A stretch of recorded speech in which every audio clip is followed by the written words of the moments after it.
There was a time when the ruler of Dubai sought help from Pakistan International Airlines (PI) to establish Emirates Airlines, and today, that same PIA is struggling for survival, forced to beg for its existence. Its importance was once so immense that even before Pakistan officially came into being, Muhammad Ali Jinnah laid the foundation for PIA. In fact, the airline's reputation was such that when the First Lady of the United States embraced a PIA captain, her words turned the airline into a global sensation. At one point, even International Airlines were so impressed by PIA that they sent their crew to Pakistan for training under PAS standards. The list of PIA's achievements is so vast, it's hard to count them on your fingers. Yet despite its glorious past, something went terribly wrong. For the past 2 decades, PIA has faced continuous losses. The situation has worsened to the point where it is now being offered for just $35 million. The amount Emirates earns in merely 2 days. To understand this downfall, we have to look back to PIA's origin. Interestingly, PIA's roots go back to British India, when Pakistan hadn't even come into existence. On the 23rd of October 1946, with the help of some businessmen, Muhammad Ali Jinnah registered an airline in Calcutta under the name Orient Airways. This was the first airline in British India owned by Muslims. After the partition, Orient Airways shifted its operations to Pakistan. In 1955, it became the national carrier and was officially renamed Pakistan International Airlines. Right from its early years, PIA soared high. It launched international flights in its very first year, flying from Karachi to Cairo, Rome, and London. It became Asia's first airline to use the Lockheed Super Constellation and the second in Asia to operate jet aircraft. Not only that, despite being a non-communist airline, PIA became the first to fly to China. Despite wars and economic challenges in the country, PIA kept growing. At one point, a PIA aircraft was either taking off or landing somewhere in the world every 6 minutes. Under competent leadership, the airline turned into a profit-generating machine. PIA's slogan, "Great people to fly with," wasn't just marketing, it was reality. A defining moment came in 1962 when Jacqueline Kennedy, the First Lady of the United States, visited Pakistan and chose PIA for her return journey. Upon landing at London Heathrow, she embraced the captain and praised the airline. Her words put not just PIA, but all of Pakistan in the global spotlight. This was followed by high-profile visits from dignitaries like Saudi Arabia's King Faisal in 1966 and Iran's Shah Mohammad Reza Pahlavi in 1967. As PIA continued to climb, it became a symbol of class and excellence. Foreign passengers wouldn't leave the aircraft without personally meeting the cabin crew. PIA air hostesses, particularly the iconic Momi Gul Durrani, were considered as glamorous as Hollywood stars. The flight crew, both male and female, were well-educated, charming, and professionally groomed. They became the center of attention at international airports and hotel lobbies.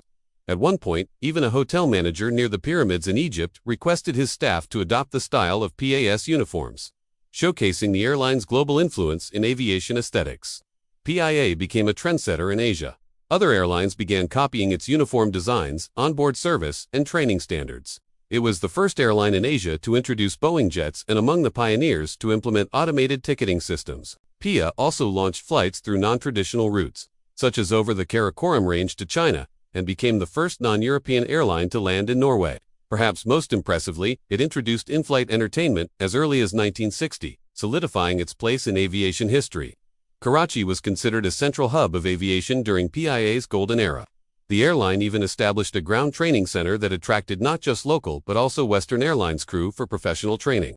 But sadly, the golden days weren't to last. One of the turning points came in 1971, when General Yahya Khan handed over the reins of PIA to Air Vice Marshal Zafar Chaudhry. Within months, he laid off over half the staff and sold several aircraft, a move made in response to the Indo-Pak War's aftermath. But this decision triggered a chain of long-term issues. Many of those laid off were dedicated, experienced employees who had built the airline from the ground up. Selling aircraft meant PIA could no longer operate the same number of international flights. It was as if a champion racehorse, undefeated until then, had its legs broken just because it lost once. In 1972, another blow struck PIA when the Bhutto government nationalized the airline. This move shifted full control to the government. Previously, while the government did hold shares, the private sector was actively involved. Nationalization opened the door to political appointments, hiring based not on talent but on favoritism.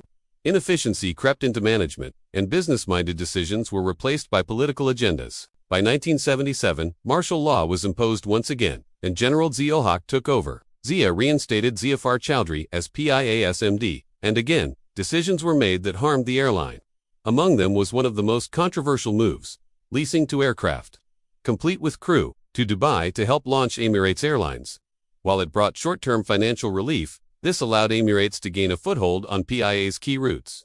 Eventually, Emirates not only replicated PIA's model, but also took over many of its profitable destinations. Where PIA once dominated routes to London, the Middle East, and the Far East, Emirates began offering superior service and stole the market. Passengers began preferring Dubai as a stopover instead of Karachi. Emirates' luxurious brand image, modern fleet, and exceptional customer service quickly pushed PIA out of favor. Even in long-haul markets like New York, Toronto, and Australia, Emirates outpaced PIA. PIA's attempts to modernize failed due to mismanagement.